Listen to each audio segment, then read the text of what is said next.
Hello, and welcome to another edition of Ask the Professor, a crowd-funded, crowd-driven feature where we respond to your questions and comments on everything from history to theology to culture to political philosophy, all those things that matter to us in our common life.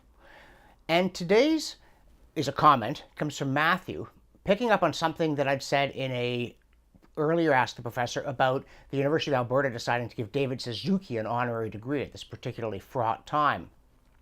And responding to a comment that I made, he said, I don't think modern governments are vulnerable to the utilitarian argument. I think they are manifestations of it.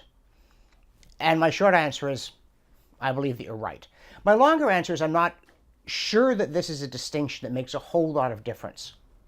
But there's no question that in the English-speaking world, at one time we had governments that were sharply limited in what they could do because it was right that they should be able to do certain things and wrong that they should be able to do others. They should be able to protect citizens from force and fraud, but they should not be able themselves to menace citizens' lives, liberties, or property. That was the idea behind Magna Carta. That's why Parliament evolved. That was what was behind the American Revolution. It was the constitutional settlement in Britain in the 19th century. And when Canada was created with a constitution similar in principle to that of the United Kingdom, it was how everybody involved in Confederation understood the government that they were creating. It was meant to be based essentially on natural law. Humans have trouble interpreting natural laws, I commented last time, but that doesn't free us from the obligation to try, including when we write political constitutions and try and decide what is it right that government should be able to do and how, and what should government be prevented from doing and how. But in recent years, increasingly, that is not how we have understood government. Governments were placed under popular control an astonishingly long time ago. Do not think popular sovereignty was an invention of the American founding fathers. They certainly didn't think so. They were trying to preserve a British heritage they thought was under siege from a usurping executive in London. It goes back to Magna Carta and even before. The famous British common law arises from the people. The law is what the British had consented to live under for centuries before there was such a thing as a legislature and when there was very little statute law. And frankly, we have far too much statute law today.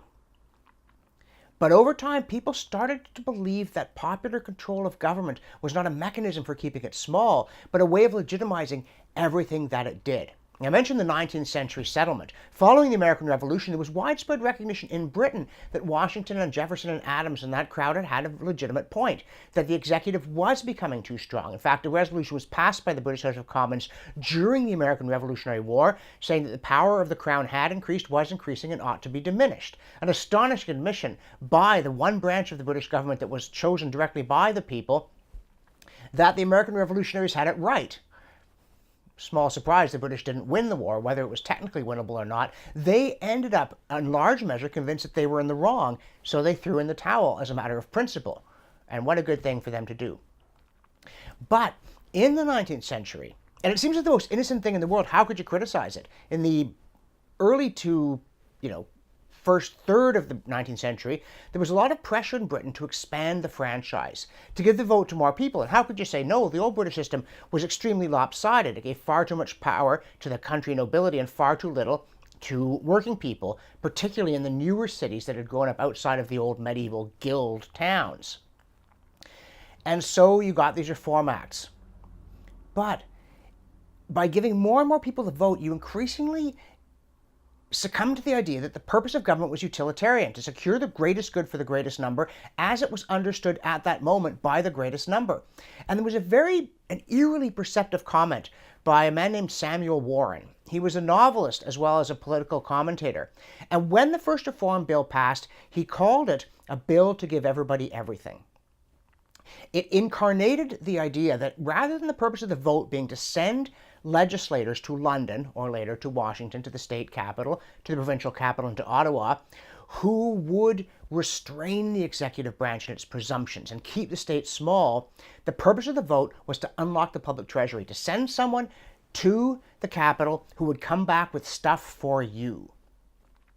And it was a slow but increasingly irresistible process that has accelerated over the course of the last nearly 200 years now. And to the point that it is almost incomprehensible today to talk in Canada about the fact that the purpose of legislators is not to back the blue team, the red team, or the orange team so they can get executive power and give their supporters what they want, but rather to restrain the executive branch from doing a lot of things it shouldn't be doing at all. Because the old natural law understanding, government exists to prevent force and fraud. These are duties that it has been properly given, one might say given by God, and the mechanisms of government are intended to ensure that it does not do more than that, but does do that competently, and that voting is a tool to that end, to an understanding that government is a device by which people can secure whatever it is that they want.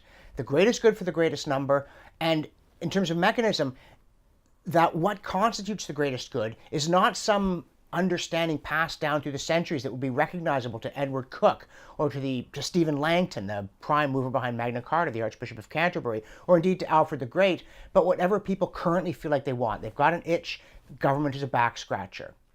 And in that sense, whether government is a manifestation of the utilitarian argument or vulnerable to it, I think doesn't matter a whole lot. The problem is, whichever one it is, modern government is utilitarian. It doesn't respect natural law, and therefore, in fact, it tries to do things it cannot do, and it does them badly. It frustrates people, it diminishes our natural wealth, and it divides us.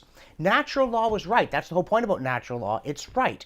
Utilitarianism isn't an alternative way of being right. There is only one way of being right, and to the extent that utilitarianism contradicts natural law, it is actually wrong and harmful. And that, if that sounds a little too abstract, just consider how frustrating, how indebted, how bloated, how overextended is government today, and how did it happen? And I put it to you that it happened because in the early 19th century, in the coolest, most rational, and apparently level-headed way you could imagine, it did indeed succumb to the utilitarian argument, or perhaps turned into it. Either way, we're in a heap of trouble, and the only way out is to get back to the natural law understanding. If you're enjoying Ask the Professor, and you'd like to help us keep it going, this URL will let you submit questions, which we need. And if you click here, you can go to my website if you're not already a backer and make a one-time or monthly pledge, because I am dependent on your support, not only for this feature, but for all the work that I do. Thanks for watching, and we'll see you next time.